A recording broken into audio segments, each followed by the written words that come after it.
நம்ம ஈரானோட சைடும் எடுக்கல, இந்த இடத்துல யூஎஸோட சைடும் எடுக்கல.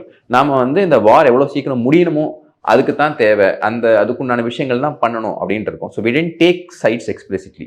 ஆனால் இந்த மாதிரி ஒரு நியூட்ரல் கண்ட்ரியோட பேக்யார்டில், வாட்டர்ஸில் இல்லை பேக்யார்டில் அவங்க வந்து இதை அட்டாக் பண்ணியிருக்காங்க. ஸோ யூஎஸ் எந்த அளவுக்கு வேணாலும் நாங்கள் இறங்குறதுக்கு தயார் அப்படிங்கிறத சொல்லியிருக்காங்க. ஸோ இது வந்து நிறைய விஷயங்கள் நமக்கு புரிஞ்சுக்க வேண்டியிருக்கு. யூஎஸ்ஐ என்றைக்குமே ஒரு அலையா நம்மளால் எடுத்துக்க முடியாது.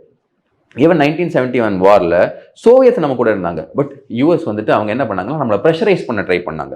பங்களாதேஷ் அட்டாக் பண்ணாதீங்க அப்படின்னு ப்ரெஷரைஸ் பண்ண ட்ரை பண்ணாங்க. பட் சோவியத் அந்த காலத்தில் நம்ம கூட இருந்தாங்க. இப்போ கூட பார்த்தீங்க அப்படின்னா இந்த மாதிரி ஒரு விஷயத்தை இந்தியா கிட்ட இன்ஃபார்ம் பண்ணிட்டு அவங்க பண்ணியிருக்கலாம். ஏன்னா ஒரு இந்தியன் நேவல் எக்ஸசைஸ் அட்டன் பண்ணிட்டு வரக்கூடிய வெசில அவங்க இந்தியன் ஓஷனில் வச்சு அடிக்கணும்னு தேவை கிடையாது.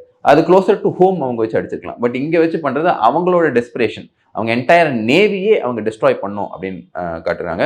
அது மட்டும் இல்லாமல் இப்போ இன்னொரு விஷயமும் நடந்திருக்கு. அதாவது பேண்டர் அபாஸ், ஈரானோட one of the main ports, அதுக்கு பக்கத்தில் இன்னொரு ஈரானியன் வெஸ்ஸில் வந்து அவங்க அடித்து தகர்த்துருக்காங்க.